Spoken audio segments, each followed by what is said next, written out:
La historia del siglo XX sufrió una profunda transformación con la llegada de la era nuclear.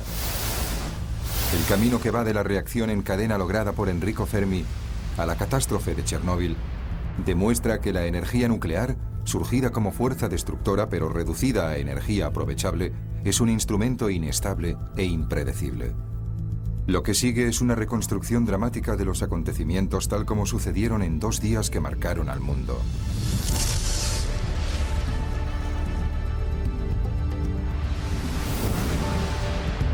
...2 de diciembre de 1942. En Ámsterdam, Ana Frank y su familia llevan 4 meses escondidos.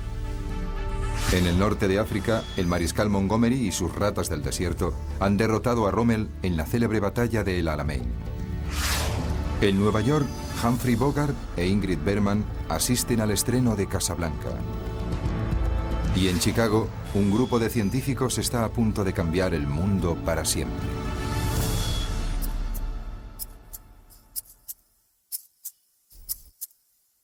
Chicago, primera hora de la mañana del 2 de diciembre de 1942. El frío es espantoso, con temperaturas bajo cero, y para empeorar las cosas, esta mañana no hay suministro de gas. El racionamiento impuesto por la guerra afecta los ámbitos más diversos de la vida cotidiana en todos los rincones de Estados Unidos. Albert Wattenberg, de 29 años, se dirige al trabajo en la Universidad de Chicago. Al Wattenberg prepara el doctorado en física. Acude a un laboratorio secreto ubicado debajo de las gradas del estadio Stagg Field, en el campus de la Universidad de Chicago.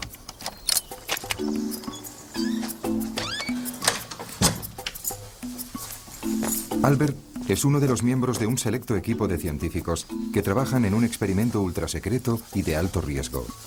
Un experimento que podría cambiar el curso de la Segunda Guerra Mundial. Lo único que hacíamos era trabajar y dormir. A veces nos preguntábamos por qué hacíamos aquello. Y en un par de ocasiones comentamos lo que haríamos si ganaran los nazis, en qué lugar de Estados Unidos nos esconderíamos. Estábamos convencidos de que nos matarían si nos apresaban.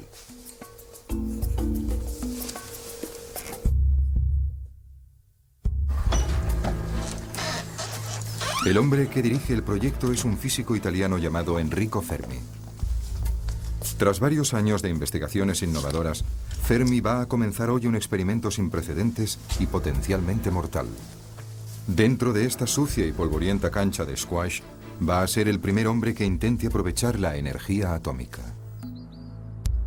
En 1939, poco antes del estallido de la Segunda Guerra Mundial, el eminente científico Albert Einstein escribió al presidente Roosevelt sobre la creciente reputación del físico italiano Enrico Fermi. Einstein recomendó seguir las investigaciones de Fermi sobre la posibilidad de emplear uranio para producir una reacción nuclear en cadena.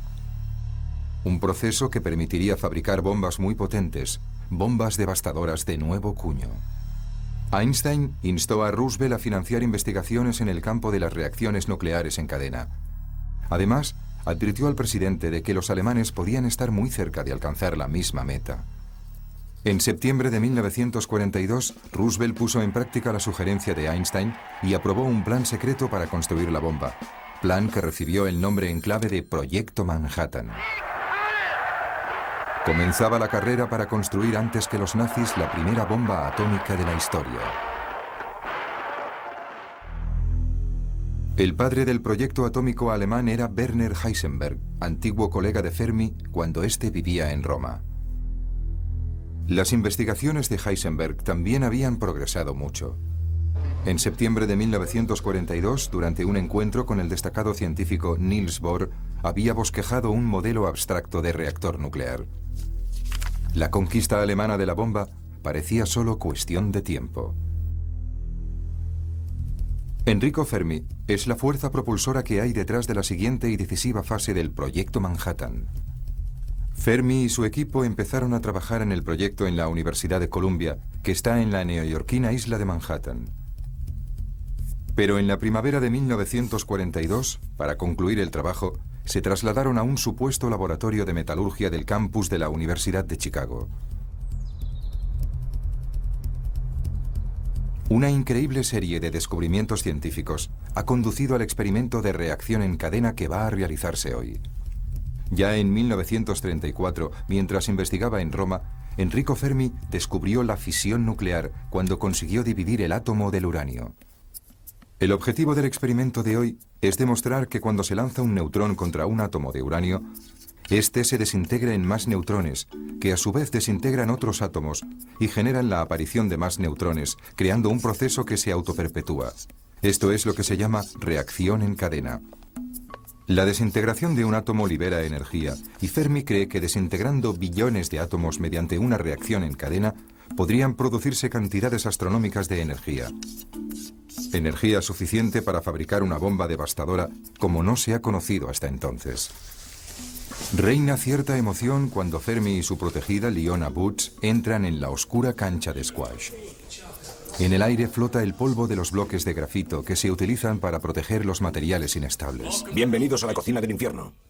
En la cancha de squash los reciben Walter Zinn y Volney Wilson. Nuestros presupuestos son correctos. Zinn y Wilson pertenecen al selecto equipo de físicos experimentales de Fermi. En las últimas semanas, Fermi y su equipo han estado construyendo una especie de colmena gigante. Esta sencilla estructura, conocida con el nombre de pila, es en realidad el resultado de años de investigación teórica. Ha costado más de $1 millón, pero será un precio exiguo si el experimento de hoy tiene éxito. Para preparar el experimento se han introducido 22.000 discos de óxido de uranio en sendos agujeros abiertos en 400 toneladas de bloques de grafito. El diseño de la pila se ha estudiado concienzudamente. En el centro pondremos el metal de uranio, donde será más efectivo. Y alrededor pondremos el óxido de uranio, que es más débil, en forma de grumos. Entre ellos estará el moderador de grafito. Por debajo y alrededor del grafito colocaremos una estructura de madera para soportar la carga y llenar los rincones del bloque principal. Parte fundamental del diseño de la pila es un mecanismo de control que impide que la reacción en cadena se produzca espontáneamente.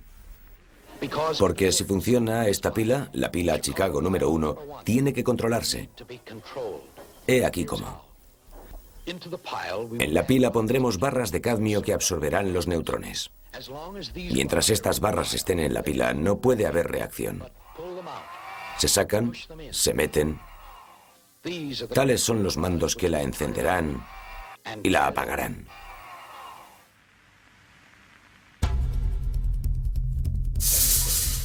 La pila ya es lo suficientemente grande y contiene el uranio necesario para mantener una reacción en cadena. En términos científicos, ha alcanzado masa crítica. A pesar de tantos años de investigación, nadie ha intentado hasta el momento desencadenar una reacción nuclear y menos aún controlarla. El experimento de hoy podría saldarse con un accidente mortífero. Pero los jóvenes físicos del equipo piensan que Fermi es un auténtico superdotado. Están seguros de que trabajan en el proyecto más genial y emocionante de la historia. Cuando le preguntaron cómo se calificaba del 0 al 100, Fermi respondió: Einstein era 100, pero yo soy 99. Enrico Fermi nació en Roma en 1901. Se interesó por la ciencia a raíz de que su hermano mayor, Giulio, muriera en el quirófano de un absceso menor en la garganta. Enrico tenía entonces 14 años, uno menos que su hermano. Enrico y Giulio curioseaban en los mercadillos en busca de imanes y alambre, pilas eléctricas, conmutadores y libros de física.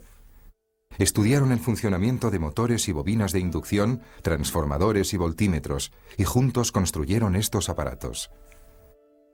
Se llevaban una grata sorpresa cuando sus inventos funcionaban. Enrico se sintió muy solo cuando murió Giulio. Encontró entonces las obras de un físico jesuita. El desolado joven se entusiasmó y las leyó de un tirón. Más tarde contó a su hermana María que no se había dado cuenta de que estaban escritas en latín. Su formación científica comenzó en este periodo. Un amigo de la familia le sugirió que estudiara en la Universidad de Pisa, y fue allí donde se consolidó su carrera académica.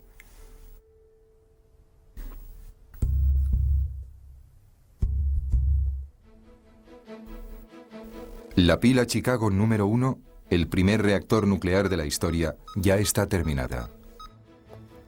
Herb Anderson no se lo habría perdido por nada en el mundo. Es uno de los miembros clave del equipo de Fermi y está con él desde los primeros días del proyecto, allá en Manhattan. El equipo de Fermi trabaja en 2 turnos. El jefe del personal diurno es Walter Zinn, el del personal nocturno es Herb Anderson. Hay una cordial pero acentuada rivalidad entre los 2 grupos. Mi meta era igualar o superar los resultados de Zinn durante el día, así que mi grupo ponía siempre la misma cantidad de bloques o más. Luego nos íbamos a casa. En realidad no cubríamos las 24 horas, sino más bien 16 o 18. Herb Anderson ha trabajado toda la noche poniendo los últimos bloques. Las pocas horas que dedica al descanso han sido horas de expectación y nerviosismo.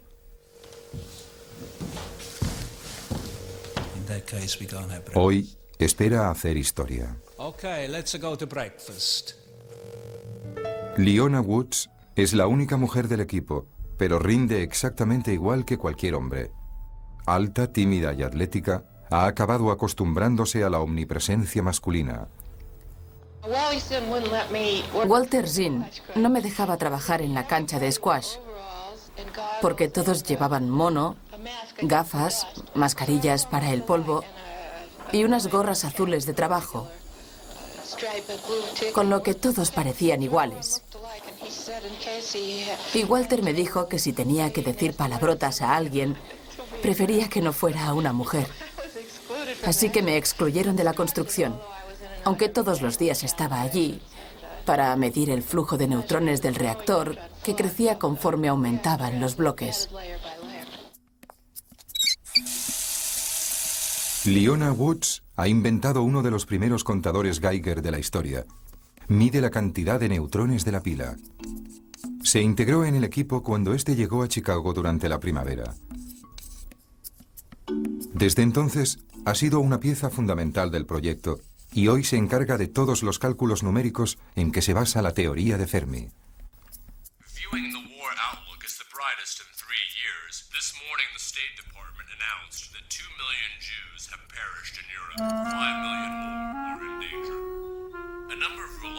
Fermi piensa en los recientes acontecimientos internacionales y reflexiona sobre la oportunidad que le ha brindado la suerte. Enrico Fermi, su mujer Laura y sus 2 hijos huyeron de la Italia fascista en 1938, cambiando el esplendor eterno de Roma por Estados Unidos, la tierra de las oportunidades.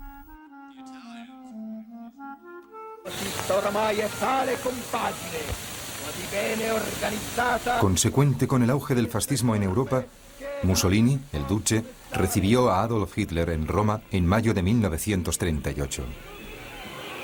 Aquel verano se publicó el Manifesto de la Racha, de inspiración antisemita, que proclamaba que los italianos son arios y los judíos no pertenecen a la raza italiana.